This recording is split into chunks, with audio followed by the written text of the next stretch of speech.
नमस्कार दोस्तों, बायोलॉजी के इस डिस्कशन में स्टडी पॉइंट संजीत पर आपका स्वागत है। यहाँ पर हम जनरल स्टडी के तौर पर बायोलॉजी डिस्कस कर रहे हैं।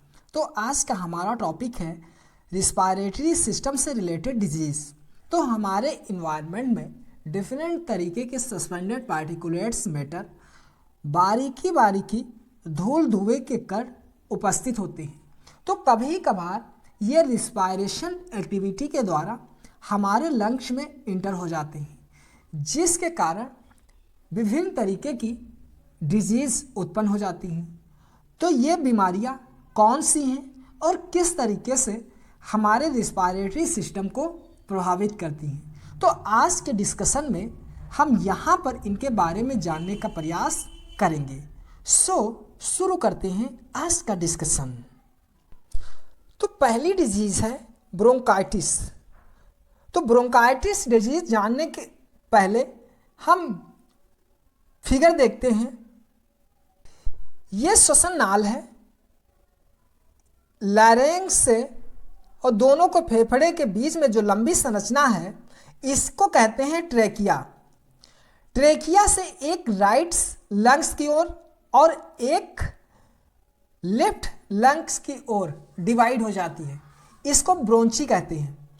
ब्रोंची आगे चल करके दोनों लंग्स में पतली पतली और नलिकाओं में डिवाइड होती हैं। इनको ब्रोंक्यूल्स कहते हैं। और यही ब्रोंक्यूल्स आगे चल करके और पतली पतली नलिकाओं में डिवाइड हो रही होती है। तो इन्हीं में आगे की ओर एल्वियोली स्थित होती है, जहाँ पर वास्तविक श्वसन क्रिया संपन्न होती है। तो जो ये ब्रोंची ब्रोंक्यूल्स ये यहाँ पर हमारा दिखाने का मकसद था। तो ये जो डिजीज़ हैं इन्हीं से रिलेटेड है। तो आइए अब आते हैं हम अपने टॉपिक पर। ब्रोंकाइटिस।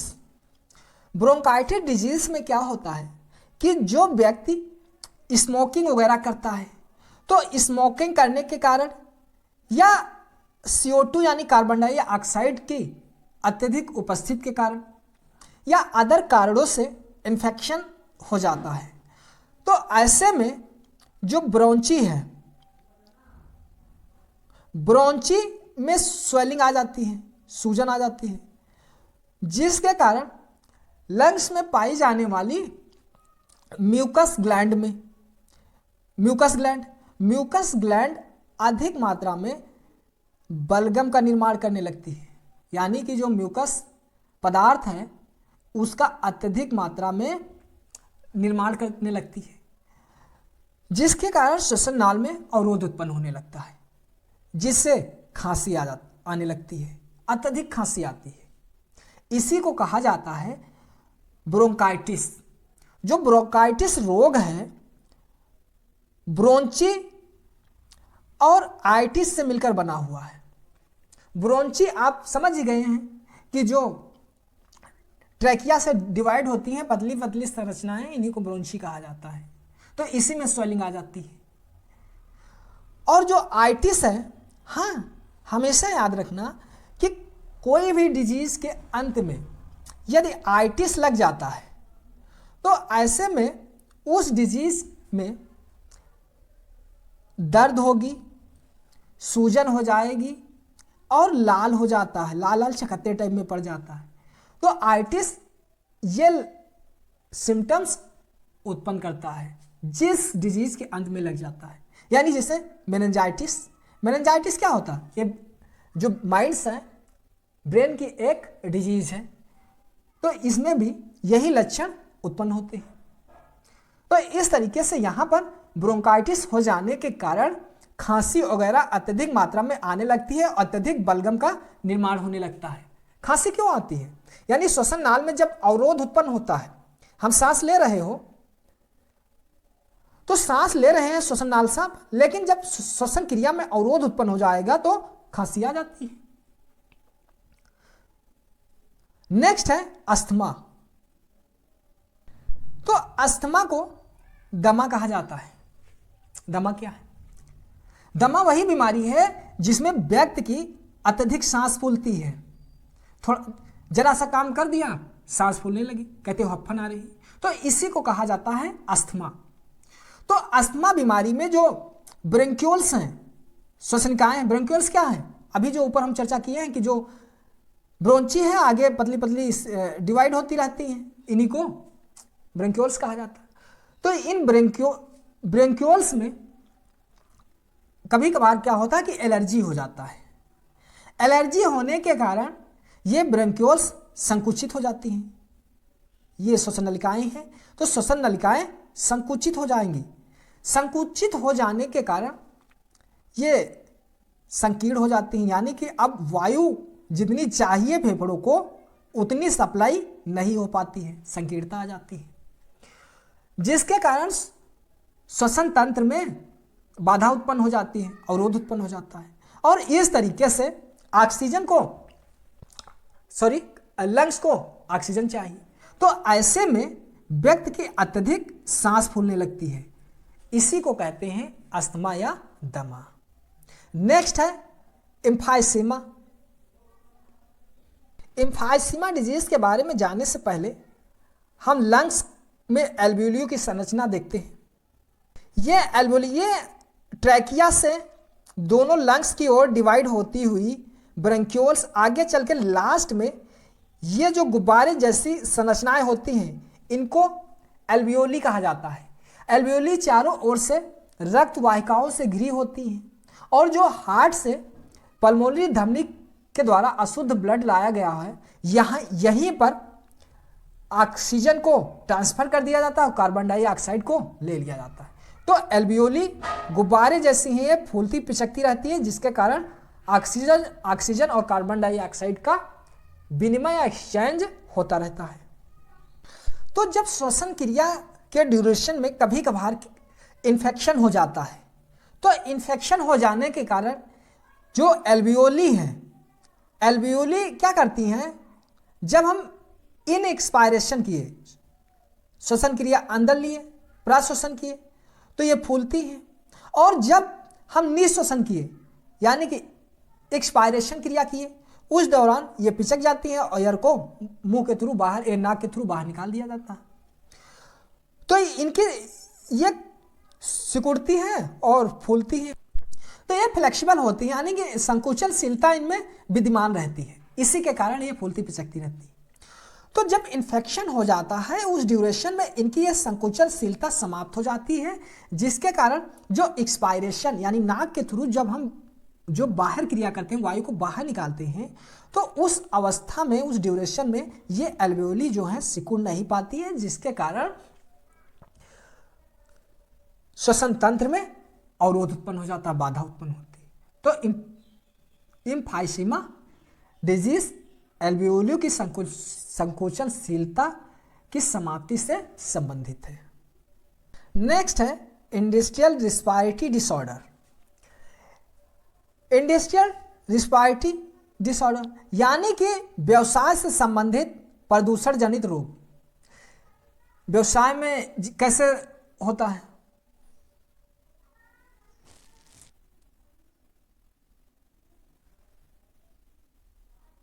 विभिन्न तरीके के इंडस्ट्रियां होती हैं, जैसे सीमेंट वगैरह, माइनिंग्स वगैरह। तो इस तरीके के वहाँ पर धूल धुएं जैसे बहुत ही बारीकी कण उपस्थित रहते हैं, निकलते हैं। जैसे कपड़ा मिल वगैरह में जब धुनाई वगैरह होती है, तो उस ड्यूरेशन में रिस्पायरेशन एक्टिविटी के थ्रू ये एसपीएम श्वसन नाल के द्वारा लंग्स में पहुंचा दिए जाते हैं। यानी जो हमारे श्वसन अंग हैं, जैसे नाक में जो छोटे छोटे बाल हैं या म्यूकस वगैरह, तो जब ये नहीं रोक पाते हैं तो यहाँ से बहुत जो बारीकी होती हैं वे इंटर कर जाते हैं। तो इस तरीके से इनका प्रभाव लंग्स पर पड़ता है। तो इनसे संबंधित यानी जो भी रोग व्यवसाय में संलिप्त होने से उत्पन्न होते हैं उन्हें इंडस्ट्रियल रिस्पायरेटरी डिसऑर्डर कहते हैं, औद्योगिक श्वसन संबंधी प्रदूषण जनित रोग। तो इनमें है सिलिकोसिस। तो सिलिकोसिस में क्या होता है, जो बालू नहीं होता है, सिलिकोसिस, सिलिका क्या है, बालू तो ही है। तो सिलिकोसिस जिसे कि सिलिकोट्यूबरकुलोसिस के नाम से भी जानते हैं, तो यह जो डिजीज है बालू उद्योग में कार्यरत रहने के कारण या हो जाती है। जैसे कि जो माइनिंग्स है, चीनी मिट्टी इंडस्ट्री है, या फिर सीमेंट उद्योग, या फिर कंस्ट्रक्शंस वगैरह के कार्य। तो इन इंडस्ट्रियों में कार्य करने से सिलिकोसिस संबंधी डिजीज उत्पन्न हो जाती है। नेक्स्ट है एस्बेस्टोसिस। एस्बेस्टस एक रासायनिक मटेरियल है, रासायनिक पदार्थ है, और यह एक कैंसर जनित है, यानी कि कार्सिनोजेनिक है। एस्बेस्टोसिस कैंसर को उत्पन्न कर देता है। तो एस्बेस्टस उद्योग में जो वर्कर्स काम कर रहे होते हैं, तो उनके श्वसन संस्थान में इस एस्बेस्टस के कारण कैंसर उत्पन्न होने का खतरा रहता है। इसी को कहते हैं एस्बेस्टोसिस। नेक्स्ट है ब्लैक लंग्स। इसे न्यूमोनियोकोकिस के नाम से भी जानते हैं। तो जो आखिर इसे ब्लैक लंग क्यों कहते हैं? क्योंकि कोई वर्कर्स है तो कोयला इंडस्ट्री में कार्य कर रहा है, तो कोयला कार्बन से मिलकर बना होता है, काला होता है, भूरा होता है। तो जो काला कार्बन होता है, इसमें कार्बन की क्वांटिटी अधिक होने के कारण जब वो तोड़ता है, वहाँ पर इसका कार्य हो रहा होता है, तो इसमें से छोटे छोटे कण उड़ते रहते हैं। तो ये कण श्वसन क्रिया के थ्रू लंग्स में जम जाते हैं, यानी लंग्स के पर इनका जमाव होता जाता है। इसके कारण जो लंग्स है वो काला हो जाता है। इसी को कहते हैं ब्लैक लंग डिजीज। नेक्स्ट है बेरियोलोसिस। तो बेरियोलोसिस जो है, जहां पर अच्छा जो बेरिलियम धातु है, इसका इलेक्ट्रॉनिक उद्योग में और जो स्पेस टेक्नोलॉजी में इसका अत्यधिक मात्रा में यूज होता है। तो जिस कारण वहाँ पर जो भी वर्कर्स काम कर रहे होते हैं, तो उन वर्कर्स में ये बेरिलियम धातु की उनके श्वसन नाल में परत के रूप में इनका जमाव होता हुआ चला जाता है। इसी को कहते हैं बेरियोलोसिस। यानी इलेक्ट्रॉनिक उद्योग, स्पेस टेक्नोलॉजी, यानी स्पेस में इसका यूज अधिक होता है, इसलिए वहाँ पर कार्य करने वाले व्यक्तियों के श्वसन संस्थान में जो भी जहाँ पर बेरिलियम का यूज होता है, सारी जगह नहीं, जहाँ पर सिर्फ बेरिलियम की जो चीज़ें बनाई जाती हैं, तो वहाँ पर ये उड़ती रहती हैं। तो इस कारण के श्वसन नाल में इनका जमाव होता चला जाता है, और इसी को कहते हैं बेरियोलोसिस डिजीज। नेक्स्ट साइड्रोसिस। तो साइड्रोसिस जो श्वसन संबंधी डिजीज है, लोहे की जो माइंस होती हैं, या फिर जो बिल्डिंग्स वगैरह इंडस्ट्री है, तो यहाँ पर जब लोहे का कार्य होता है, तो लोहे के बहुत पतले पतले कण, तो ये कण हवा में उड़ते हैं, श्वसन क्रिया के थ्रू ये अंदर प्रवेश कर जाते हैं, बहुत पतले होते हैं। इसके कारण साइड्रोसिस जो श्वसन संबंधी डिजीज है उत्पन्न हो जाती है। नेक्स्ट है बाइसिनोसिस। बाइसिनोसिस डिजीज, जहां पर कताई बुनाई वगैरह का कार्य किया जाता है। तो कताई बुनाई उद्योग, कपड़ा रुई उद्योग आदि में कार्यरत व्यक्ति हैं, तो वहां पर बाइसिनोसिस होता है। तो कभी कभार क्या होता है कि ऐसे में जब इन्फेक्शन होता है, या श्वसन जो लंग्स है उसमें इन्फेक्शन हो जाता है, तो बाइसिनोसिस से देखो जहां रुई धुनते हैं, वहां देखो जब धुनाई होती है तो वहां पर कितनी धूल उड़ा करती है, बहुत छोटे छोटे सस्पेंडेड पार्टिकुलेट्स मैटर होते हैं। तो ये रिस्पायरेशन के थ्रू अंदर जाते हैं। कभी कभार जो हमारे लंग्स है उनमें इन्फेक्शन हो जाता है, और बाहर से कोई बैक्टीरिया वगैरह जो ट्यूबरकुलोसिस है प्रवेश कर जाता है।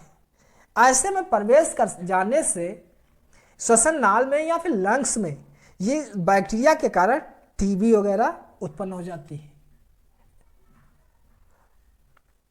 नेक्स्ट है बैगोसिस। तो जो बैगोसिस श्वसन संबंधी डिजीज है, खेतों पर किसान काम करते हैं, तो उस ड्यूरेशन में बहुत बारीकी से धूल वगैरह उड़ा करती है। तो ये जो धूल है, जो हम ऊपर फिगर दिखाए थे एल्वियोली का, तो ये एल्वियोली है जहां पर वास्तविक क्रिया संपन्न होती है। ट्रैकिया से ब्रोंची, ब्रोंची से ब्रंक्यूल्स, ब्रंक्यूल्स के आगे ये गुब्बारे नुमा संरचना होती है जिसे एल्वियोली कहते हैं, जहां ये फूलती और पिचकती है, जिसके द्वारा श्वसन क्रिया संभव हो पाती है, यानी कि ऑक्सीजन और कार्बन डाइऑक्साइड का एक्सचेंज होता है। तो बैगोसिस में, जिसे फार्मर्स लंग्स के नाम से जानते हैं, तो यह कृषि में जो धूल वगैरह उड़ती है, या फिर जो गन्ने की खेई जिसे मोल्ड नहीं कहते हो, जब गन्ना कोल्हू में पेरा जाता है, पिराई की जाती है, उसके बाद इसको बाहर कर दिया जाता है, उसी को म्यूल्ड कहते हैं। म्यूल्ड के जमाव के कारण या जो बैगोसिस है या डिजीज होती है। तो इन उद्योगों में लंबे समय तक कार्यरत व्यक्तियों के फेफड़ों में जो एल्वियोली है, तो एल्वियोलियों में उद्योग विशेष से संबंधित ये कण का जमाव होता चला जाता है, जिसके कारण व्यक्ति में दमा, खांसी और जो चेस्ट है, छाती में दर्द की शिकायत, ये सिम्टम्स उत्पन्न होते हैं। ये जो कण होते हैं 2.5 माइक्रोन के होते हैं। तो जैसे जो गुड़ उद्योग है, खांडसारी जिसे कहते हो, वहां पर कार्य करने से ये शिकायतें उत्पन्न होती हैं। तो इस तरीके से हम यहाँ पर लंग्स की डिफरेंट डिजीज जानने का प्रयास किए। कुछ हम एडिशनल इंफॉर्मेशन ले लेते हैं। यहाँ पर हम कुछ एडिशनल इंफॉर्मेशन जान लें। पहाड़ियों पर रहने वाले व्यक्तियों के लंग्स का जो आयतन है, समान स्थानों पर रहने वाले व्यक्तियों के लंग्स के आयतन की अपेक्षा कुछ बड़ा होता है, क्योंकि जब हम ऊंचाई पर जाते हैं, यानी ऊंचाई पर जाने पर ऑक्सीजन की मात्रा में कमी होती जाती है, इसके कारण उनको ऑक्सीजन की आवश्यकता होती है। बट जब हम ऊपर जाते हैं, ऑक्सीजन की कमी आती है, तो इससे रिस्पायरेशन में अवरोध न उत्पन्न हो। इस कारण जो उनका लंग्स है, लंग्स का आयतन अधिक होता है। नेक्स्ट है, गोताखोरों को जो सिलेंडर दिया जाता है उसमें 80% हीलियम और 20% ऑक्सीजन का मिश्रण होता है। तो आखिर इन गोताखोरों को समान सिलेंडर क्यों नहीं दिए जाते हैं? इनके समान सिलेंडर इसलिए नहीं प्रोवाइड कराए जाते हैं क्योंकि समुद्र में बहुत ही लो प्रेशर रहता है। तो इसके कारण जो नाइट्रोजन है, नाइट्रोजन रक्त के साथ मिल जाती है, लेकिन जब बाद में जो गोताखोर हैं अपना स्थान चेंज करता है, यानी शीघ्रतापूर्वक दूसरे स्थान पर आता है, तो उस ड्यूरेशन में ये जो नाइट्रोजन है रक्त में बुलबुले बना लेती है, जिसके कारण रक्त प्रवाह में बाधा उत्पन्न हो जाती है। तो कभी कभार इसके कारण गोताखोर की मृत्यु भी हो जाती है। इसलिए गोताखोरों को कभी भी समान सिलेंडर ना दे करके उन्हें 80% हीलियम और 20% ऑक्सीजन के मिश्रण का सिलेंडर प्रोवाइड कराया जाता है, क्योंकि जो हीलियम है, हीलियम किसी भी प्रेशर पर और कहीं भी ये रक्त के साथ नहीं मिलती है।